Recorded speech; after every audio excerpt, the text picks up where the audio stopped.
le 30 août. Jésus dit « Que ta réponse, que ce soit au prochain qui s'étonne et te fait remarquer l'apparent abandon de Dieu à ton égard, ou au tentateur qui veut te persuader que tout ton sacrifice ne t'obtient aucun soulagement de Dieu, soit la même que celle du vieux Tobie. Tu leur diras comme à toi-même, nous sommes enfants de saints et nous attendons cette vie que Dieu donne à ceux qui ne perdent jamais leur foi en lui. Enfant de saints et appelé à la même sainteté, n'es-tu pas fille de Dieu, Maria? Et qui est plus saint que ton Père? Si lui, qui est le saint des saints, veut tant de douleur pour toi, c'est signe que cette douleur a pour but une joie proportionnée à la douleur, c'est-à-dire une joie immense, une joie sans fin. L'âme qui arrive à croire fermement que tout ce qui lui arrive a sa source dans l'amour et produit une joie éternelle, est en sécurité comme à l'intérieur d'une forteresse.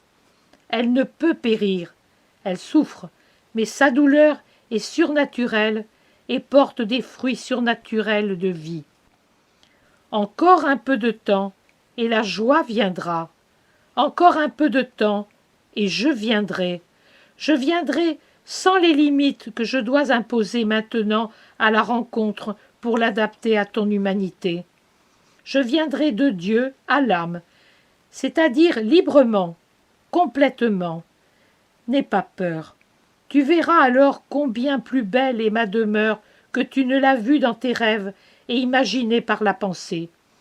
Tu verras alors que t'unir avec moi, laissant un corps qui est un piège pour l'âme et un constant danger, se fera sans peine. Ne perds jamais la foi en ton Jésus. Je suis près de toi, et tu le sens, mais ne refuse aucun des secours que j'ai mis à votre disposition. La voie surnaturelle dans laquelle tu marches ne t'exempte pas de parcourir la voie commune à toutes les créatures qui vivent dans l'Église.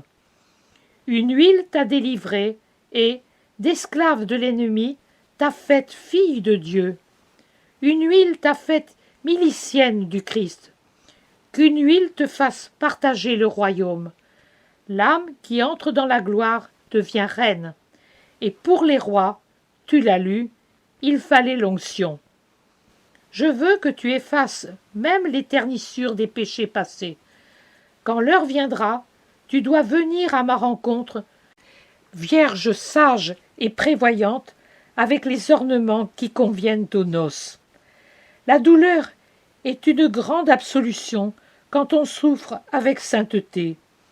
Mais, je le répète, même pas ma caresse ne doit te faire penser que tu es exempte des devoirs de tout le monde.